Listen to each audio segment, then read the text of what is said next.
request all to keep your mobiles on silent. Please. Thank you.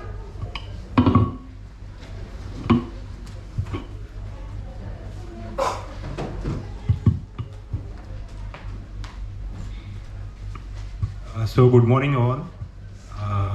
My name is Aniruddha. I am from SBI Mutual Fund, and this is really a wonderful session. And मुझे लगा नहीं था कि I never thought कि this much of people would attend this seminar, because mutual fund और financial product जब आते हैं तो थोड़ा सा boring हो जाता है. But I'll make it sure कि किसी को नींद नहीं आएगी.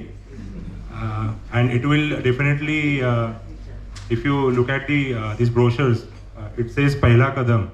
So as sir told me, like you guys are from last semester of architecture, and this is like your new beginning for your new journey. सब लोग job करेंगे, business करेंगे, and then you have to have save for your future. So as a mutual fund, I'll explain you from basics what is mutual fund. What are their benefits, and why so much of people are talking mutual funds right now. Okay, so I hope all you guys are ready. Ready?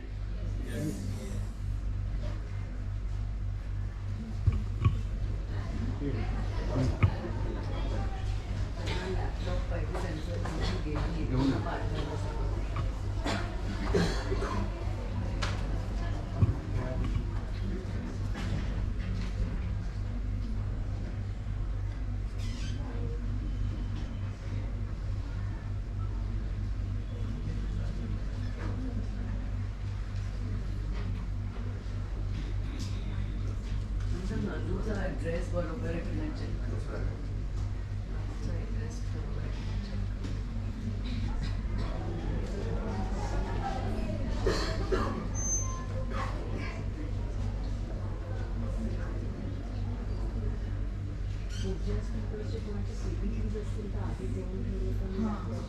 हो मी second speaker आले त्यांना आधीच share करून झाले.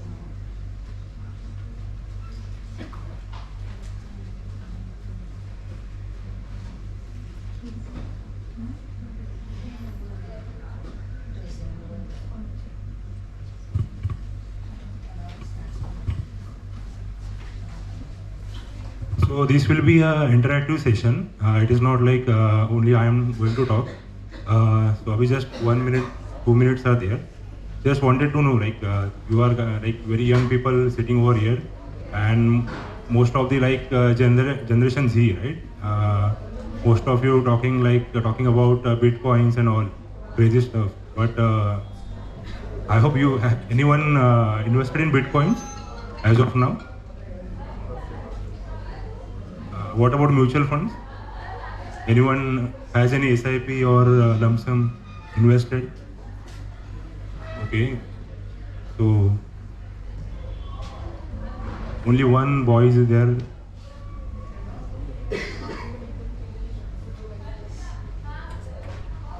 Okay, nice.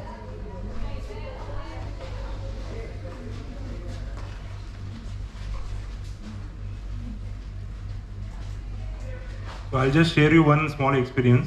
When I was into last year in my graduation, I got a topic about mutual fund, and that time I were not, मुझे पता नहीं था mutual fund क्या होता है. So I did it with the help of my friend. Basically वो काफ़ी time से इन्वेस्टमेंट कर रहा था, लेकिन उसको भी पता नहीं था कि म्यूचुअल फंड क्या है, क्योंकि आवर पेरेंट्स और grand parents only invested in traditional LICs and of the world और post office of the world. वहाँ पे हम लोग काफ़ी पहले से इन्वेस्टमेंट कर रहे हैं. So this is new topic basically for all of you. किसी को इंडिया का पॉपुलेशन पता है कितना है as on today? Basic case.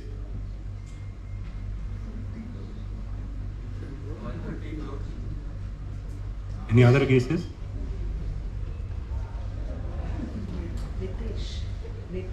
We are number 1 right now as the most populated country. So it's roughly 140 CR. And out of 140 CR, how much invested in mutual fund right now? Percentage wise, approx 20, 30, 10. हमारा तुक्का मार दो यार, exam में तो मारते हैं हम.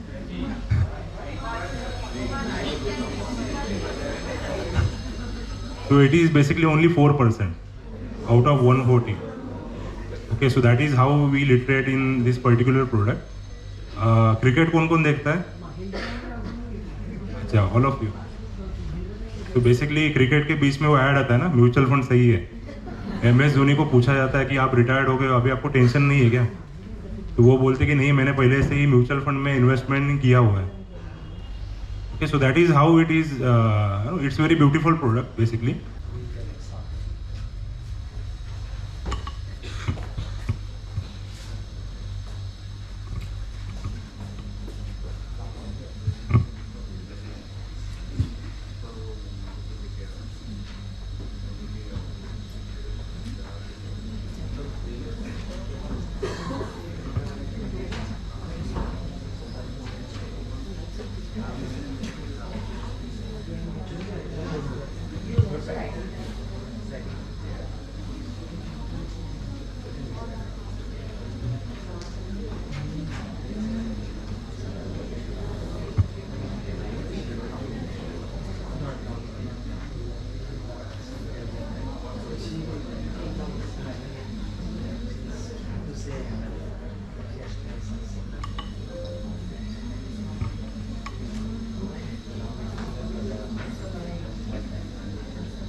Bluetooth connected. उनका ईमेल आया वो टेलीविजन से क्या हो गया?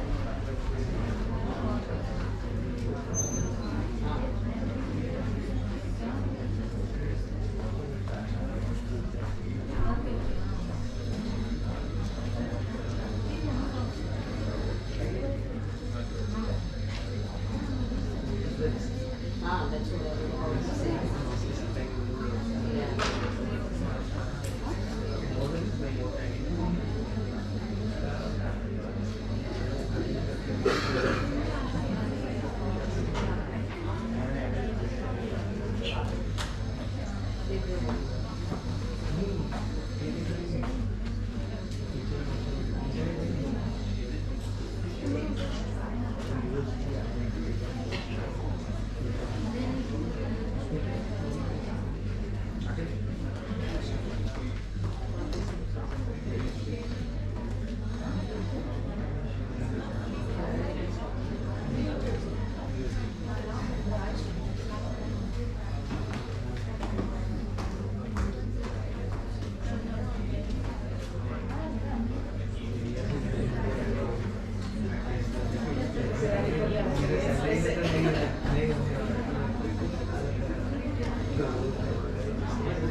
Sorry guys, it is taking little more time. So in between, can you please introduce yourself one by one, if possible? No, not. Can we do it? Just take 1 minute. Just tell your name and just tell me like what you want to become as your journey is.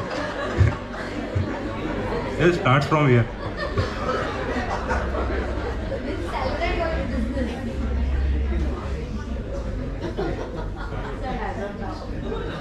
My name is Ameya Thanawala, and I'm looking to start my own firm later.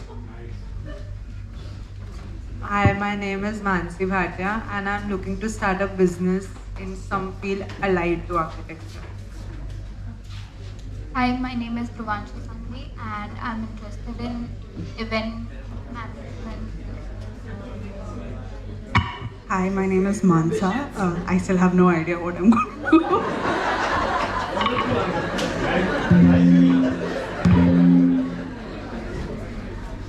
Hi, my name is Simran. हो गया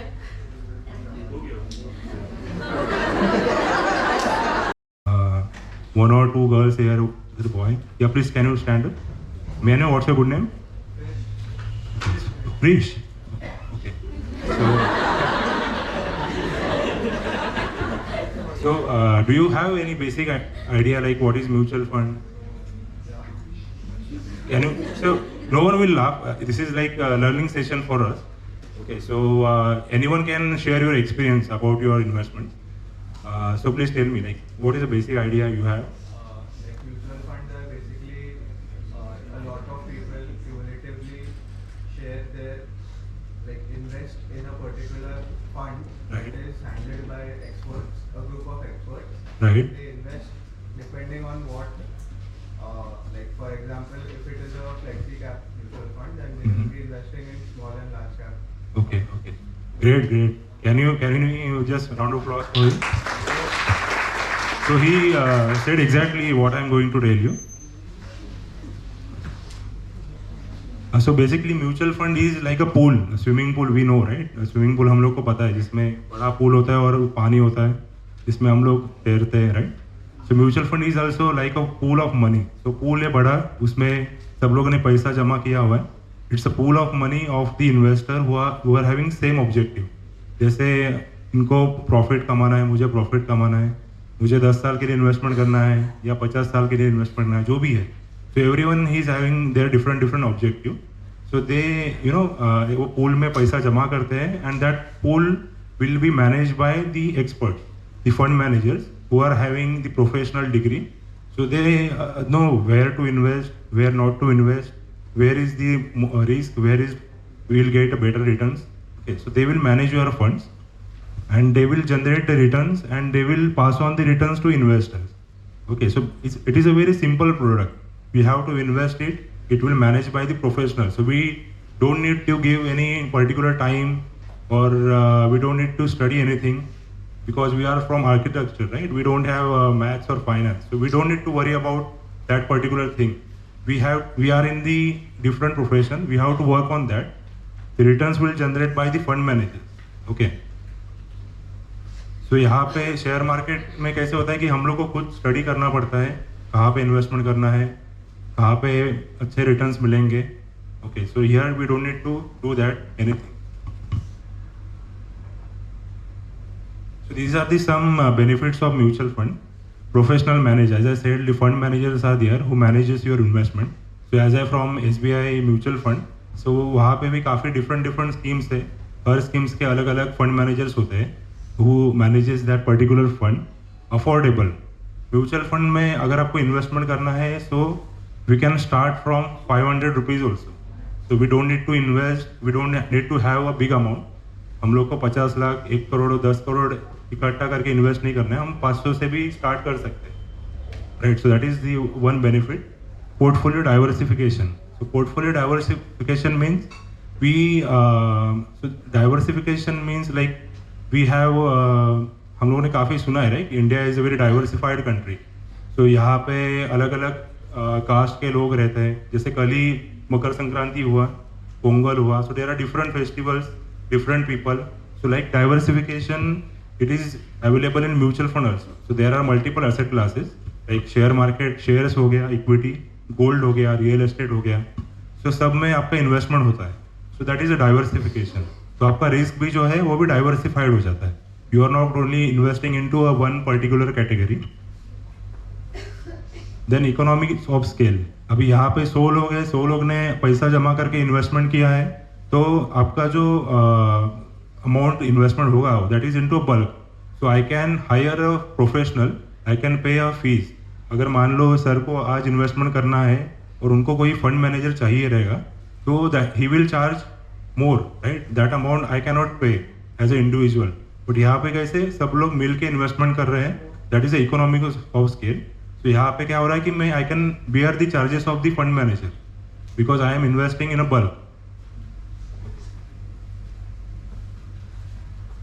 Then liquidity. Liquidity means if I am having a flat today in Dadar and I want to sell it tomorrow. So can I sell it tomorrow immediately? So it is very illiquid asset as a real estate. But mutual fund में क्या होता है कि अगर आपको आज पैसे की ज़रूरत पड़ती है, you can just sell it today. Within 2 working days, you will get your funds back in your bank account. Okay, so that is a high liquidity available in mutual funds.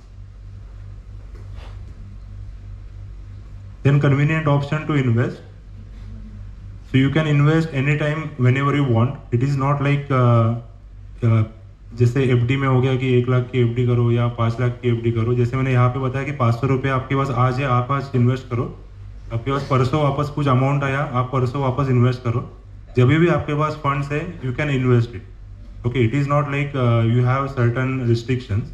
You can invest it according to your self. This is a basic saving product which is available in the market. Depends on your savings, depends on the amount which you are having. Then systematic approach, systematic investment. So I will go in brief in after few slides. Tax benefit, tax deferral. So it is little थोड़ा सा financial इसमें होगा. अगर आप investment कर रहे हो तो नॉर्मल आपको taxation may be you not understand, but I will just give you इसमें 1 साल के पहले अगर आप विड्रॉ करते हो म्यूचुअल फंड में तो शॉर्ट टर्म कैपिटल गेन होता है. 1 साल के बाद अगर आप विड्रॉ करते हो तो लॉन्ग टर्म कैपिटल गेन होता है. So capital gain means your profit. तो 1 साल के पहले अगर आप विड्रॉ कर रहे हो तो आपको 15% टैक्स गवर्नमेंट को पे करना होता है. एंड 1 साल के बाद अगर आप विड्रॉ कर रहे हो, कुछ प्रॉफिट अगर आपको हो रहा है तो 10% यू हैव टू पे टू द गवर्नमेंट. सो 1 साल के बाद जो आप विड्रॉ करोगे तो उसमें 1 लाख का एग्जम्पशन है. So after 1 lakh, after 1 year, if you're withdrawing, you don't need to pay any tax on 1 lakh. Okay, above 1 lakh, if you are having any profit, then only you have to pay tax. So that is a tax benefit which is you are getting here. Then strong regulator. So SEBI यहाँ पे है जो government body है जो share market, mutual fund को regularise करता है. So it is very strong in India and that is what बहुत सारे. अभी वो स्कैम का सीरीज किसने देखा है? स्कैम का सीरीज आया था नेटफ्लिक्स पे आया था ना. हाँ, देखा है कि नहीं देखा है? तो उसमें you can see like how earlier scam used to happen and how government SEBI has improvised regulations to save your money which you are invested.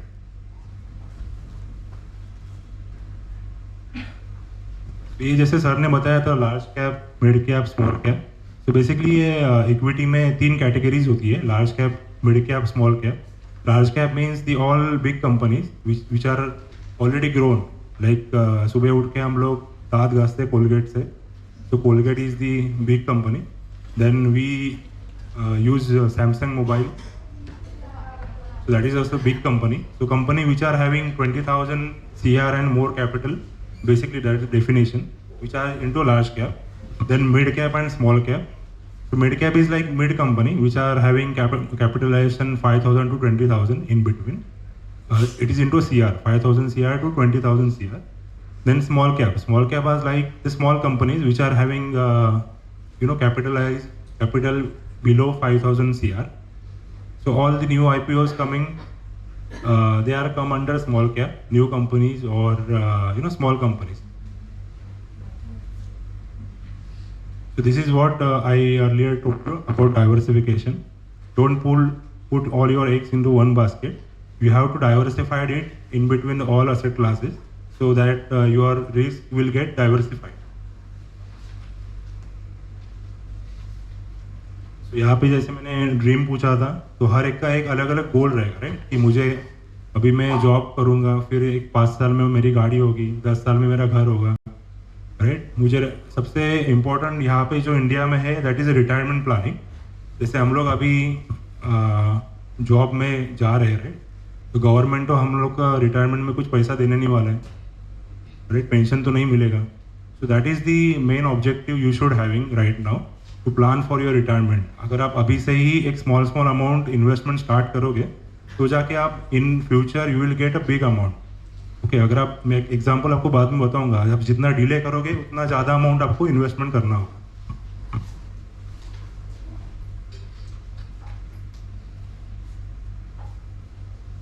So this is inflation. Do you know, anyone knows about inflation? क्या रहता है inflation?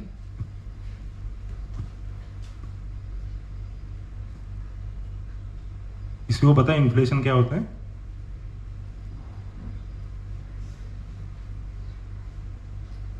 Cylinder 750 था, आज 1000 हो गया. सुनते ना हम लोग? टमाटर 20 का था, अभी 100 रुपया हो गया.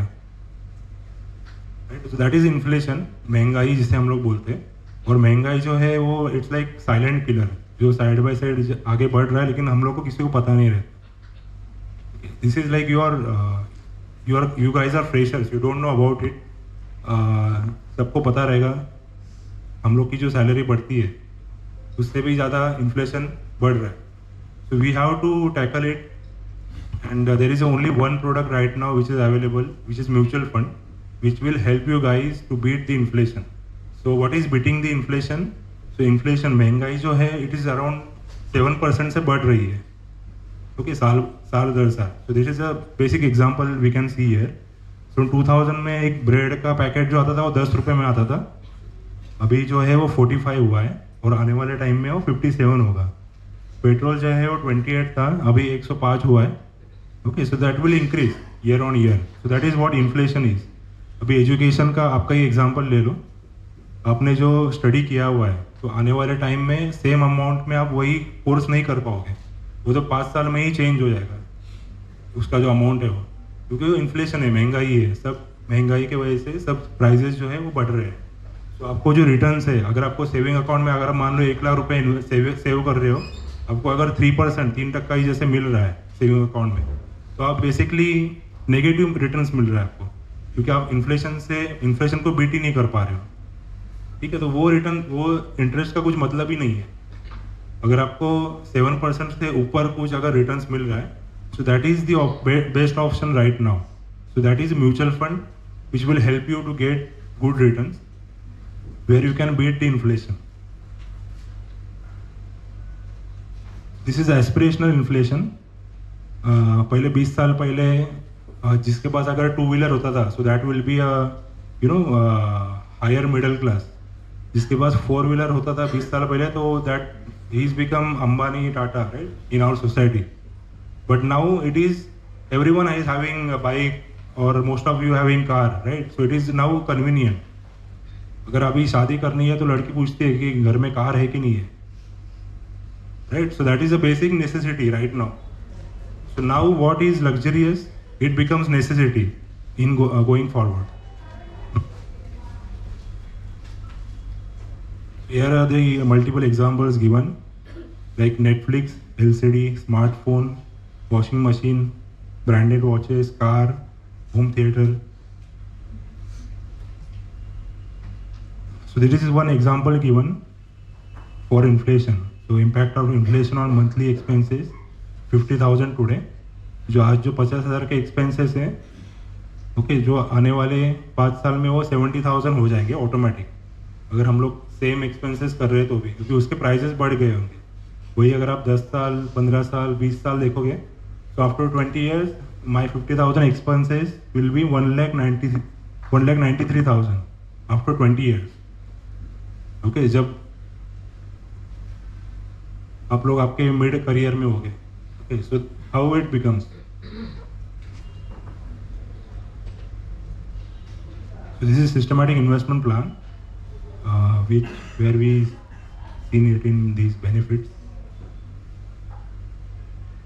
The systematic investments. So सब जगह पे अभी SIP आप सुन रहे होंगे, right? SIP systematic investment plan कि 500 रुपये से SIP स्टार्ट करो, 1000 रुपये से SIP स्टार्ट करो, आपका रिटायरमेंट आप प्लानिंग कर पाओगे, आपके बच्चों की एजुकेशन के लिए आप यहाँ पे इन्वेस्टमेंट कर पाओगे, या फिर आपके मैरिज के लिए आप आपका जो भी फंड रहेगा वो आप उसमें कर पाओगे. There are multiple advertisement right now. So do you know about SIP? What is SIP? Systematic investment. किसी का तो चल रहा था, राइट? यहाँ पे SIP किसका चल रहा था? किसी ने हाथ ऊपर किया था ना, म्यूचुअल फंड का. नहीं, स्टॉप हो गया. Okay, so SIP is like systematic investment. We are investing in mutual fund but systematically. तो यहाँ पे कैसे है कि आपको RD बैंक में जैसे RD होता है, रिकरिंग डिपॉजिट, वैसे ही यहाँ पे आपको एक अमाउंट चूज करना होता है. Suppose for example 1,000 rupees. तो 1,000 rupees I am investing. I have to choose one date, particular date. वो डेट पे मेरा ऑटोमेटिकली बैंक से ही 1,000 रुपीज़ इन्वेस्टमेंट होता जाएगा ऑटोमेटिकली. मुझे कहीं पे जाना नहीं है, ठीक है, मुझे कुछ टाइम देना नहीं है. वो डेट पे ऑटोमेटिकली वो अमाउंट ट्रिगर होके इन्वेस्टमेंट हो जाता है. Okay, so that is the beauty of this systematic investment. Good morning. Good morning. तो see you should have patience. Okay, आपको पेशेंस रखने चाहिए म्यूचुअल फंड में, तो जाके आपके रिटर्न्स बनेंगे. ऐसा नहीं है कि मैंने आज इन्वेस्टमेंट किया, जादू की छड़ी घुमाई और कल मेरा पैसा डबल हो गया. या मेरे पास कुछ ऐसा लक्ष्मी चिट फंड नहीं है कि 21 दिन में मेरा पैसा ऑटोमेटिकली डबल हो जाएगा. Okay, so you should have patience. आप अभी से इन्वेस्टमेंट स्टार्ट करोगे तो 15 साल बाद आपको उसके रिटर्न्स दिखेंगे. Okay, it is not like आपने आज इन्वेस्टमेंट किया, 1 साल में, 3 साल में, 5 साल में आपको रिटर्न दिखेंगे. आपको शायद आप नेगेटिव भी रहोगे 1 साल या 2 साल, ठीक है. तो इसका मतलब ऐसे नहीं कि आपको रिटर्न्स बनेंगे नहीं. अगर आप शेयर मार्केट का ग्राफ देखोगे तो आपने 15 साल पहले इन्वेस्टमेंट किया रहेगा तो आपको 15% रिटर्न शेयर मार्केट ने दिया हुआ है, 15 से 16%, ठीक है. तो आपको वो पेशेंस होना चाहिए, लेकिन उतना इन्वेस्टमेंट रखने के लिए, उतने टाइम के लिए. This is the just best examples. Taj Mahal अगर बिल्ड किया होगा तो वो 22 साल लगे, राइट, ताजमहल बिल्ड होने के लिए. तो शाहजहान, किसने ताजमहल, शाहजहान ने ही बिल्ड किया, राइट. तो शाहजहान बोलता अरे 1 साल हो गया, अभी तक कुछ दिख नहीं रहा है, एक ही पत्थर रखा हुआ है, कुछ हो नहीं रहा है, छोड़ दो. ऐसे अगर बोला है तो आज ताजमहल बनता ही नहीं, राइट. सो उसने 22 साल दिए, इसके बाद इसके लिए आज वो ताजमहल खड़ा है. तो that is with same with the mutual fund.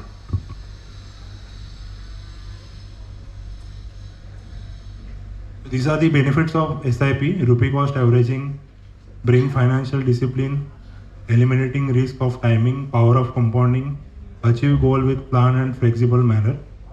So these benefits you get through SIP. I am not going in detail because बहुत ज़्यादा jargon हो जाएगा.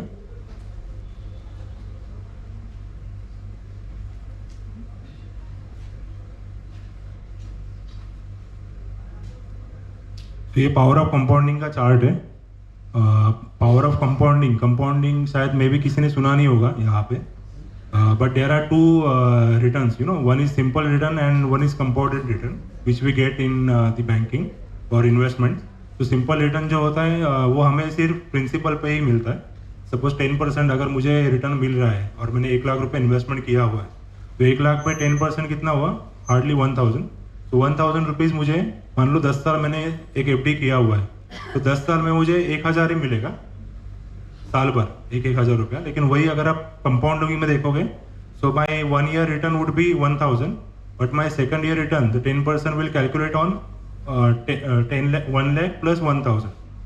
ओके, सो आपके इंटरेस्ट पे इंटरेस्ट आपको मिलता है। So that is what you get in mutual fund and which you not get any other product. तो यहाँ पे आप देख सकते हो 10 साल तक 1 लाख रुपए आपने इन्वेस्टमेंट किया है, तो उसका 3 लाख की वैल्यू हुआ है।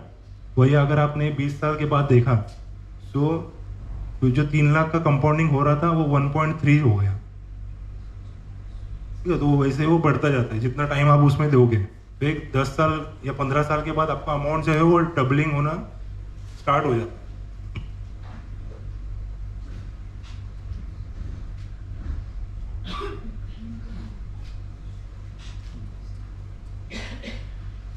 तो ये एग्जांपल है, बेसिक एग्जांपल आप लोग के लिए। सुनीता कोई है क्या यहाँ पे? तो सुनीता है, दिनेश है और संजय है। सुनीता ने 25 एज में ही 5000 रुपीज़ की SIP चालू की थी, कि आपका एज भी रफली उतना ही रहेगा, राइट? 22, 23, 20। 25 साल में ही SIP चालू की थी 5000। एनुअल रिटर्न जो उनके मिल रहे थे 12%। ठीक है, तो उनका investment value at 60 years old, तो उनका 5000 मंथली कर रहे थे वो, 12% के हिसाब से उनका वैल्यू हुआ 3.25 CR। ठीक है, just investing 5000 every month. Okay, तो ऐसा नहीं किया उन्होंने कि 10 साल के बाद वो SIP बंद की या पैसा निकाल लिया, वैसा कुछ नहीं। उन्होंने सिंपली 5000 इन्वेस्टमेंट किया और कंटिन्यू रखा फॉर 60 ईयर्स। देन दिनेश का आप देख सकते हो कि 10 साल डिले हुआ दिनेश को एक्चुअली पता नहीं था म्यूचुअल फंड क्या होता है, तो उसने SIP चालू किया 5000 का। अभी उनको यहाँ पे देखो 10 साल का डिफरेंस 3.25 CR और यहाँ पे 94 lakhs। ओके, तो 10 साल का अगर आप डिले करते हो तो इतना डिफरेंस यहाँ पे आपको हो जाता है। वही अगर आप और 10 साल डिले करोगे, संजय ने 45 ईयर्स के एज में 5000 रुपीज़ इन्वेस्टमेंट किया, उसको भी सेम रिटर्न मिला, तीनों को भी सेम ही रिटर्न मिल रहा है 12%। तो यहाँ पे उसका वैल्यू हुआ जस्ट 25 lakhs। ओके, तो यहाँ पे आप देख सकते हो, आप जितना जल्दी इन्वेस्टमेंट स्टार्ट करोगे उतना बेटर है, आपको उतना ज़्यादा रिटर्न्स आने वाले टाइम में मिलेगा।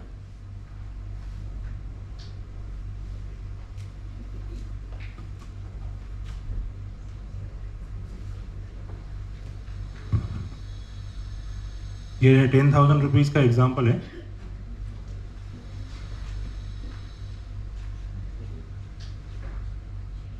The cost of delaying investment decision can be severe. Mr. A, who started SIP at age of 30, can generate corpus of approx 3 crore at retirement.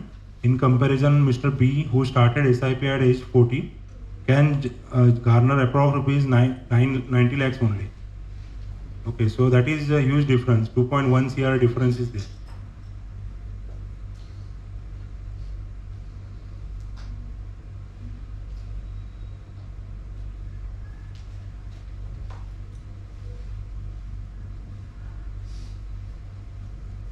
This is just an example. आप आने वाले time में 2 साल 3 साल 5 साल जो भी रहेगा, किसी ना किसी को तो घर लेना ही होगा, राइट? इसका ड्रीम है कि खुद का घर आप लेने वाले हो।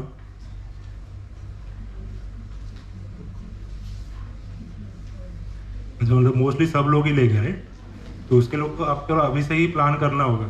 तो this is one beautiful example. मैं चाहिए तो ये PPT सर को शेयर कर दूंगा, जिसको चाहिए रहेगा you can look at it. तो इसमें देखो होम लोन जो है 25 लाख का होम लोन है, डिपेंड हो अमाउंट जो भी रहेगा। तो ये एग्जांपल में 25 लाख से लिया हुआ है। तो loan amount 25 lakh, duration 25 years, total amount payable 60 lakh. और साइड बाय साइड अगर आप SIP भी करते हो 25 साल के लिए, जस्ट 2500 रुपीज़ अमाउंट। ओके, ये 25 लाख से 2500 का SIP चालू किया है 25 साल के लिए। तो 25 साल में ही आपका जो अमाउंट है which you are getting, it is 69 lakhs। तो मतलब आपका जो टोटल होम लोन जो वैल्यू है, आपका घर का जो वैल्यू है प्लस आपका इंटरेस्ट जो है, वो आपका जस्ट 2500 के SIP में पूरा रिकवर हो रहा है. तो you can do SIP side by side when you are having home loan. Okay, तो 25 साल में आपको लायबिलिटी क्लियर हो जाता है. जो भी आप घर लोगे वो आपके सेविंग्स ही आप लोगे.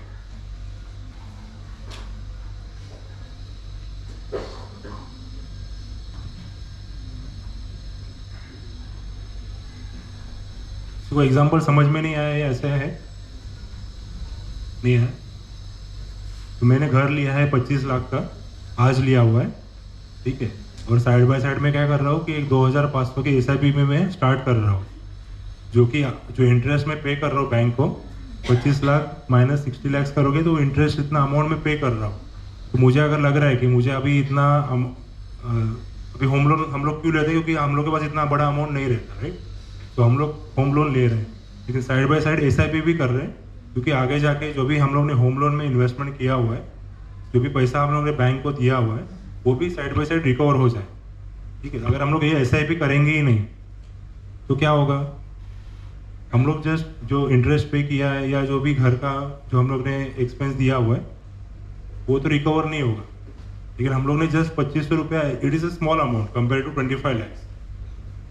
ओके, वो जो हम लोग मंथली पे कर रहे हैं, तो उसमें हम लोग का ये कॉस्ट जो है वो भी रिकवर हो जाएगा. तो इसमें आप देख सकते हो कि 2500 का SIP जो है, we have just paid 7.50 lakhs. 7.50 lakhs के SIP हम लोग ने अमाउंट टोटल इन्वेस्ट किया 25 साल में, और जो हमारा टोटल वैल्यू जो है दैट बिकम 69 लाख.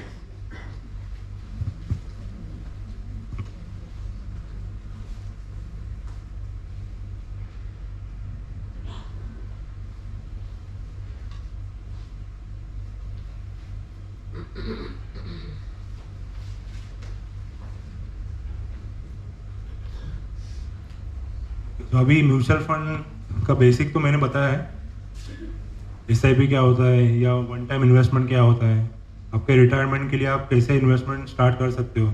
अभी जो जस्ट एक ब्रोशर मैंने आपको दिया है, मैडम ने दिया होगा, पहला कदम. तो पहला कदम में तो आपको सब डिटेल्स म्यूचुअल फंड के रिलेटेड दिए हुए हैं, कौन से स्कीम्स रहते हैं जहाँ पे आप इन्वेस्टमेंट कर सकते हो. And second brochure dare to dream with big with SIP, ठीक है. तो उसमें भी SIP की जो बेनिफिट आपको मिलेगा वो दिया हुआ है.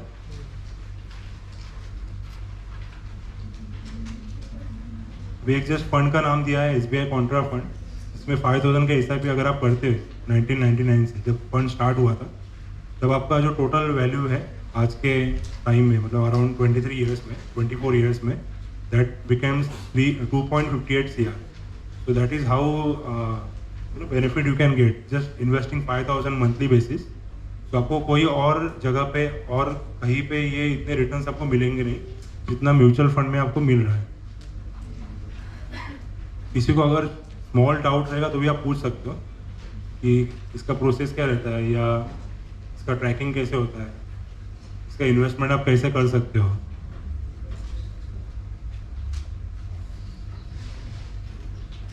किसी को कुछ क्वेश्चन है, स्मॉल क्वेश्चन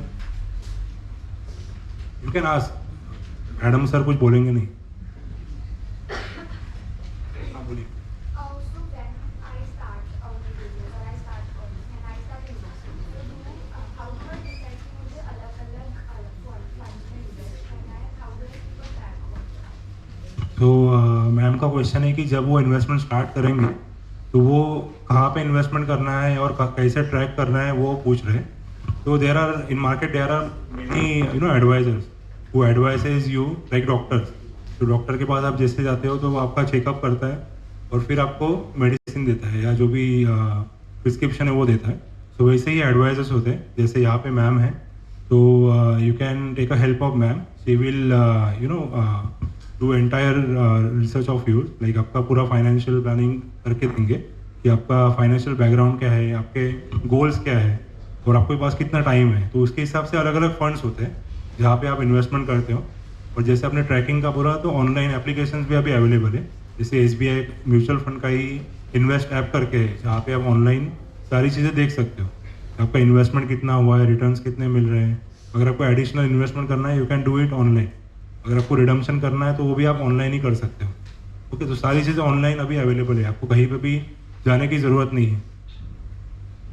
ठीक है, तो मैम आपको बाद में डिटेल्स देंगे उनके, तो आप डेफिनेटली उनकी हेल्प ले सकते हो। मतलब कुछ भी, वो तो कुछ चार्जेस नहीं करते हैं, तो उनका कोई चार्जेस नहीं है। तो जो भी इन्वेस्टमेंट या जो भी डिटेल्स आपको चाहिए रहेंगे फंड के रिलेटेड, तो आप उनको पूछ सकते हो कि कहाँ पे इन्वेस्टमेंट करना सही रहेगा, कहाँ पे रिटर्न्स मुझे अच्छे मिलेंगे। Any other question? मतलब अभी जैसे हम लोग आप एग्जाम्पल बता रहे थे, तो आपने 25 years down the lane का एग्जाम्पल दिया, बट व्हाट इफ जैसे मुझे लाइक अभी आई एम 23 और मेरे को 5 years बाद मास्टर्स के लिए जाना है 28, तो अगर मुझे म्यूचुअल फंड में उसके लिए इन्वेस्ट करना हो कि I am able to afford my masters at that time, so how do you go about that? So in mutual fund, it works basically on your goal, your objective, your risk appetite, and time horizon. How much time you want to invest. So for your example, you may plan for your masters within 5 years. So you can invest for 5 years, within 5 years. Okay, so for within 5 years, you can definitely invest in equity as you are at your very young age. So you can take a extra risk. So you can definitely get around 12 to 15% kind of returns from your investment. Okay, so according to that, how much principal you have to invest, that will ma'am will definitely guide you, like how much SIP you want to start with. तो आपका उतना corpus जो है 5 years में जमा हो जाएगा। And अगर कोई लॉन्ग टर्म के लिए इन्वेस्टमेंट कर रहा है 10 साल 15 साल 20 साल रिटायरमेंट के लिए, तो ऐसा नहीं है कि आपको इन्वेस्टमेंट करके छोड़ देना है। You have to track it on regular basis, like 2 साल 3 साल में आपको देखना है कि अभी मैंने इन्वेस्टमेंट जो किया है वो रिटर्न्स वैसे दे रहा है नहीं दे रहा है। इट इज़ नॉट लाइक कि आपने एक बार इन्वेस्टमेंट कर लिया हो गया, ऐसा नहीं है। ठीक है, तो जहाँ पे भी आप इन्वेस्टमेंट करोगे, जिनके थ्रू भी आप इन्वेस्टमेंट करोगे, तो ये आपका काम है कि 1-3 साल में एक जस्ट रिमाइंडर डाल दो कि देखो बॉस, मैंने इतना इन्वेस्टमेंट किया है तो अभी सही जगह पे जा रहा है, रिटर्न अभी भी उतना मिल रहा है। ठीक है, वो सब चीज़ें आपको देखनी है। और ऑनलाइन में most of you guys may have downloaded Groww और Zerodha, if I am not wrong. Lockdown में बहुत लोगों ने वो इन्वेस्टमेंट किया है, तो I am not against them, but वहाँ पे कोई आपको एडवाइज़र नहीं है। वहाँ पे जो आपको सामने दिख रहा है वही स्कीम में आप डाल रहे हो। अभी उनका काम क्या है कि जो ज़्यादा रिटर्न दिखा रहा है वो स्कीम आपको दिखाते हैं, लेकिन वहाँ पे ऐसे दिया नहीं होता है कि इसमें इतना रिस्क है, इतने अभी 40% 50% रिटर्न दिया है, वो भी आपको आगे आने वाले टाइम में देने वाला है। ऐसा वहाँ पे कुछ दिया नहीं रहता। So as a layman we just invested there, लेकिन फिर कभी कभी नुकसान भी हो जाता है। ओके, सो कहीं भी आप इन्वेस्टमेंट करोगे तो just do with well research, क्योंकि एक बार कैसे नेगेटिव फीडबैक आया ना, तो फिर हम लोग खुद तो नेगेटिव हो जाते हैं, लेकिन आजू बाजू वालों को भी नेगेटिव कर देते हैं। अरे नहीं, म्यूचुअल फंड सही नहीं है, मेरा तो पूरा पैसा डूब गया। ठीक है, वैसे तो जब भी आप इन्वेस्टमेंट करोगे तो सही पर्सन को कांटेक्ट करो, जैसे एडवाइज़र है मैम, उनको कांटेक्ट करो, वो आपको सही मायने में बताएंगे कि कैसे कहाँ पे invest. Basically, your question I am answering. See, if you have expenses of 10 lakhs after 5 years for masters, so means after 5 years you want 10 lakhs. For that, how much SIP we should do? That there is one chart that I can give you after this lecture. So you decide first what amount you will need after 5 years. So that you have to do that amount of SIP, means 5,000, 10,000, and means what is your ability to invest, that I don't know, that you have to decide how much I can invest. Okay. Any other question, basic question? Yes. So how is mutual fund different from savings? So for example, हम for middle class, अगर वो महीने में 5,000 से ज़्यादा SIP नहीं ले सकता, बराबर। उसका 5 साल में 8 लाख का जो भी गेन होगा, उसके लिए 15% टैक्स लग के बाद में 6-7 लाख मिलेगा। उसमें हाँ, 5 साल बाद अगर इंटरेस्ट बढ़ता नहीं है एंड इधर 7 लाख का वैल्यू भी कम हो जाता है, so how is that different from normal saving and then have to wait for that and then again pay tax as well, जो नॉर्मल सेव करके भी उतना अमाउंट शायद कर सकते हैं। बराबर। वो टैक्स का कैसे है कि आपको टैक्स तो सब जगह पे पे करना है। ठीक है, गवर्नमेंट किसी को भी फ्री में नहीं छोड़ती, तो कहीं पे भी आप इन्वेस्टमेंट करोगे वहाँ पे आपको टैक्स पे ही करना ही है। तो सेविंग में भी अगर आप बैंक में अगर आप पैसा रख रहे हो तो उस पर भी टैक्स लग ही रहा है। ठीक है, म्यूचुअल फंड कैसे अलग है, तो म्यूचुअल फंड में एक चीज़ जो मैंने आपको बताई, कंपाउंडिंग रिटर्न, जो आपको और कहीं पे नहीं मिलता। आपको इंटरेस्ट पे इंटरेस्ट, रिटर्न्स पे रिटर्न्स मिलते जाते हैं। तो जितना ज़्यादा टेन्योर आपका रहेगा उतने ज़्यादा आपको रिटर्न्स दिखेंगे। ठीक है, बेसिक फंडा वो है।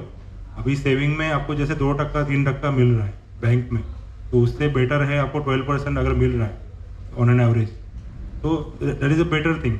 और ये टैक्स जो आप कैलकुलेट कर रहे हो, तो मैंने टैक्सेशन इन डेप्थ बताया नहीं, क्योंकि अभी एक ही मैडम सो रहे थे, सब लोग सो जाते, तो मतलब थोड़ा सा बोरिंग रहता है वो, तो इसके लिए मैंने इन डेप्थ नहीं बताया। लेकिन उसमें कैसे है कि अगर आप टैक्स पे कर रहे हो तो 15% जो आपको आपने बताया, that is for short term. तो 1 साल के अंदर मैं अगर विड्रॉ कर रहा हूँ तो then only I have to pay 15%। 1 साल के बाद अगर मैं पे कर रहा हूँ तो आई have to pay 10%। 10% not on my all amount, it is just on my profit. Okay, so पूरे प्रिंसिपल पे मुझे पे नहीं करना है। अगर मैंने 10 लाख इन्वेस्टमेंट किया है और मुझे मान लो 15 लाख रुपया मिल रहा है, तो 10% मुझे 5 लाख पे देना है। ठीक है, और जो 5 लाख में मैं 10% दे रहा हूँ, उसमें भी मुझे 1 लाख का एग्जम्पशन है, तो 5 लाख पे नहीं दे के मैं 4 लाख पे ही 10% दूंगा। Earlier it was free before 2018। अगर मैं 1 साल के बाद निकाल रहा हूँ तो मुझे कुछ भी टैक्स देना नहीं पड़ता था। ठीक है, तो it was very tax efficient, but now government is charging 10%, but it is very tax efficient if you compare with any other product. And आपको कुछ टैक्सेशन कैलकुलेट करने की ज़रूरत नहीं पड़ती। आप जब भी रिडम्पशन पैसा निकालते हो तो आपको जस्ट बताना पड़ता है। सपोज आपने इन्वेस्टमेंट किया मैम के थ्रू, तो मैम को जस्ट आपको बताना है कि मुझे कितना टैक्स लग रहा है, तो मैम आपको एक स्टेटमेंट निकाल के देंगे, उसमें आपको क्लियरली दिखता है कि मुझे शॉर्ट टर्म में इतना टैक्स लग रहा है, मुझे लॉन्ग टर्म में इतना टैक्स लग रहा है। मुझे खुद से कुछ भी कैलकुलेट नहीं करना है। ठीक है, अगर आप रिटर्न फाइल करोगे इन फ्यूचर तो आपको CA को पूरा स्टेटमेंट वगैरह बना के मिलता है, तो आपको अलग से यहाँ पे कुछ भी कैलकुलेशंस वगैरह करने की ज़रूरत नहीं पड़ती। Yes, anyone? Are mutual fund better than stock in terms of risks and return? So mutual fund में भी there are various types.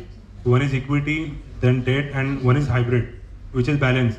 So in equity fund also if you see, equity fund भी अगर आप देखोगे तो वहाँ पे मान लो अगर आप 100 रुपये इन्वेस्टमेंट कर रहे हो तो वो 100 रुपये आपका 40 से 50 स्टॉक में डिवाइड होता है, वो भी अलग अलग सेक्टर्स में। अगर आप इंडिविजुअली मान लो स्टॉक में पैसा डाल रहे हो तो आपको पहले तो खुद को पता होना चाहिए कि मैं कहाँ पे इन्वेस्टमेंट कर रहा हूँ। ठीक है, और मान लो कि मुझे MRF जैसा शेयर लेना है जिसका वैल्यू आज 70,000 के ऊपर है, एक स्टॉक का 1 लाख के ऊपर है, तो मैं तो 100 रुपये में वो एक स्टॉक नहीं ले सकता। ठीक है, तो यहाँ पे वो आपका इकोनॉमी ऑफ स्केल है। तो एक बेटर स्टॉक जिसका वैल्यू अभी काफ़ी ज़्यादा है, तो वो स्टॉक भी मैं 100 रुपये में इन्वेस्टमेंट कर पा रहा हूँ, जो कि आपको नॉर्मल स्टॉक में शेयर मार्केट में नहीं मिलता। रिस्क एंड रिटर्न जो है, जैसे मैंने बताया कि सेंसेक्स का भी रिटर्न जो है वो 15% है ऑन एन एवरेज, 15 से 16%। तो आपको म्यूचुअल फंड में भी सेम मिल रहा है। लॉन्ग टर्म में अगर आप म्यूचुअल फंड का रिटर्न देखोगे तो 15% एवरेज रिटर्न दिया हुआ है, 12 से 15%। तो उसमें आपको म्यूचुअल फंड में क्या होता है कि आपको, जैसे मैंने बताया कि प्रोफेशनली मैनेज होता है, तो आपको खुद कुछ रिसर्च करने की ज़रूरत नहीं पड़ती। अगर आपको टाइम है, अगर आप खुद रिसर्च कर सकते हो, तो आप you can definitely invest in stock. There is no, ऐसा कुछ नहीं है कि म्यूचुअल फंड स्टॉक मार्केट से बेटर है, ऐसा कुछ नहीं। Excuse me. So there is this statement कि mutual fund investment are subject to market. Right. So can you just tell more about the risk factor? Like क्या risk factor होता है उसमें? So risk means here the risk means volatility. Volatility means आपका जो value है वो short term में कम ज़्यादा हो सकता है बिकॉज ऑफ द मार्केट। अगर आप मार्केट का ग्राफ देखोगे,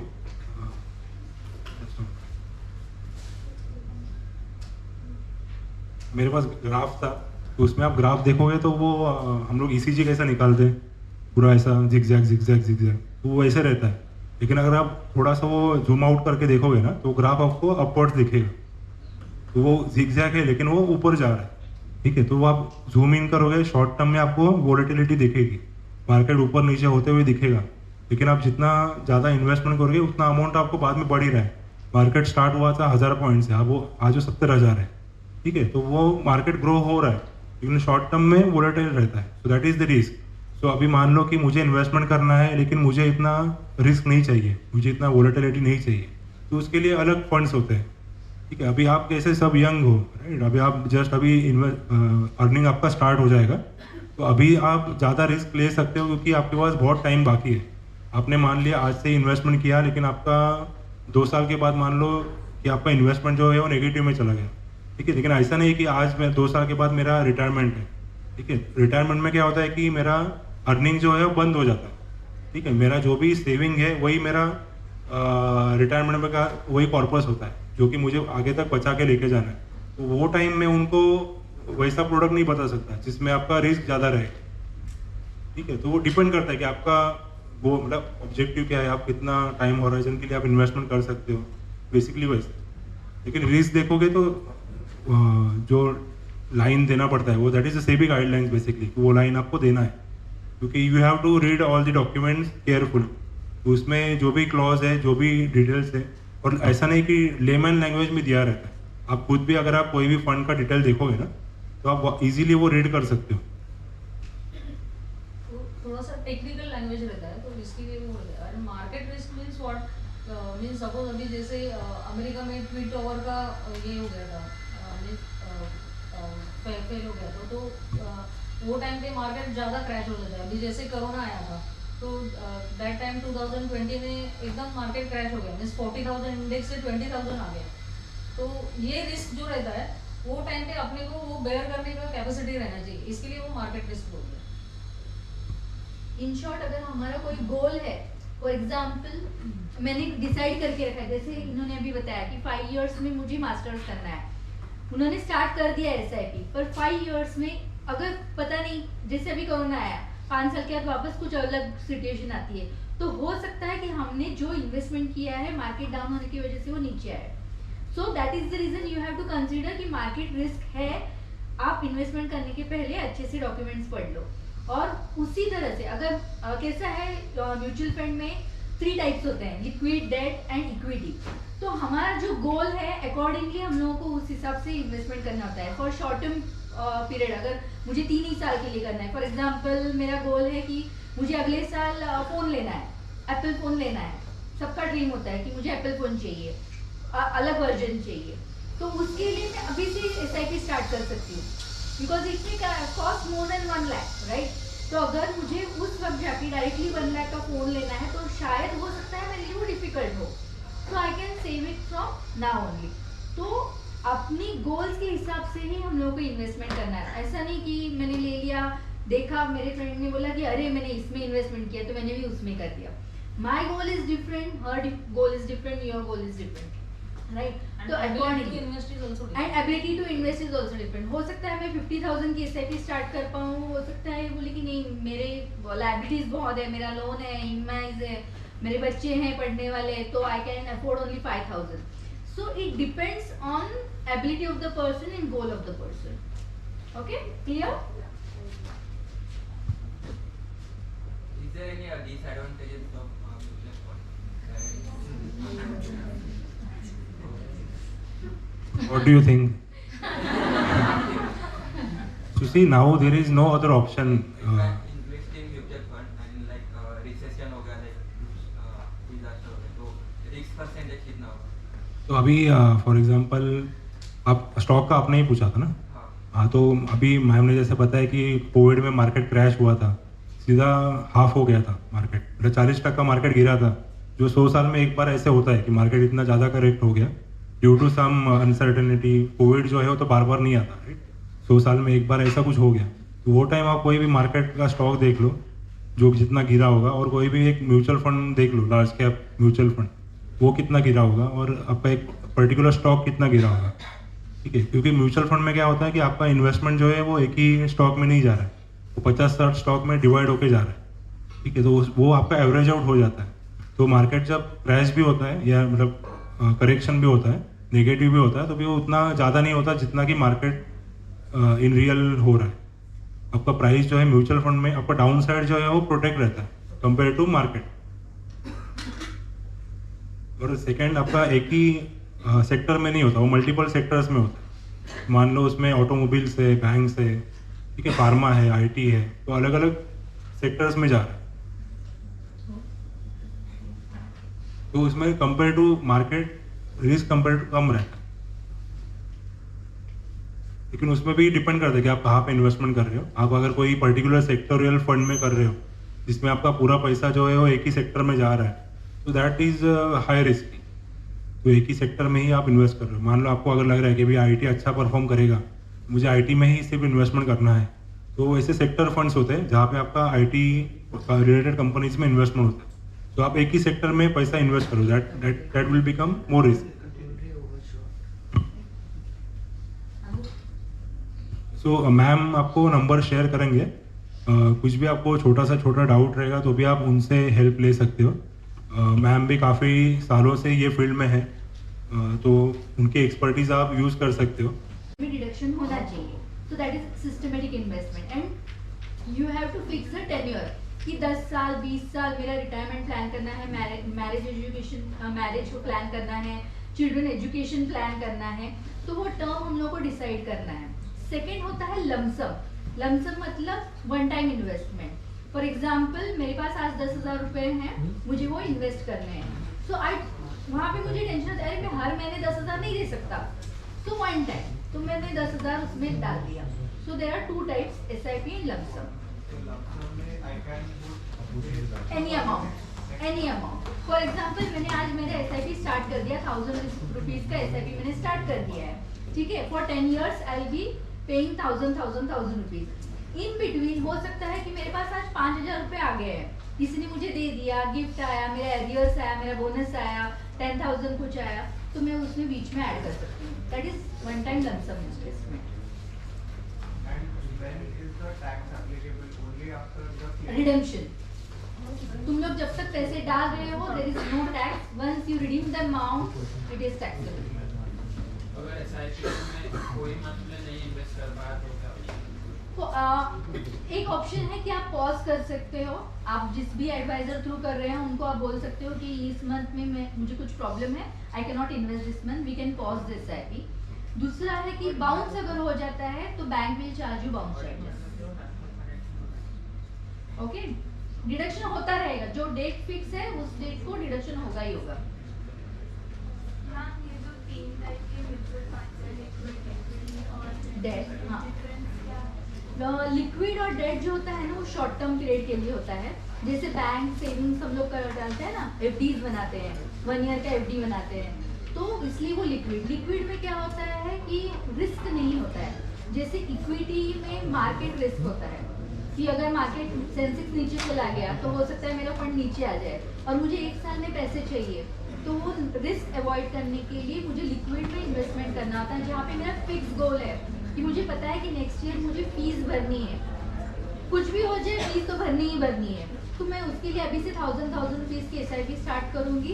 नेक्स्ट ईयर जो डेट आ जाएगा, लिक्विड में इक्विटी में इन्वेस्ट नहीं होता है, उसमें डेट मींस गवर्नमेंट सिक्योरिटीज में ज़्यादा इन्वेस्ट. हाँ, लिक्विड फंड में FDs, कॉर्पोरेट बॉन्ड्स, इसमें होता है वो investment. Ma'am what's the percentage fee per? No, it depends on advisor to advisor. We don't charge anything. But what is the normal rate? It again depends on advisor only. Bank कुछ charge करता है कि bank से करते हैं तो वो नहीं चार्ज करता? नहीं, बैंक कुछ चार्ज नहीं करता है उसके लिए. सिर्फ हम लोगों को मैंडेट बनाना होता है डिडक्शन के लिए. जैसे ECS सुना होगा आप लोगों ने, EMI से डिडक्शन होता है, वैसे ECS होता है. ठीक है, तो बाय डिफॉल्ट वो उस रेट पर डिडक्शन होता है. That will come after that. हाँ, ये After this session है अपना session. After this session, insurance will take. Sir.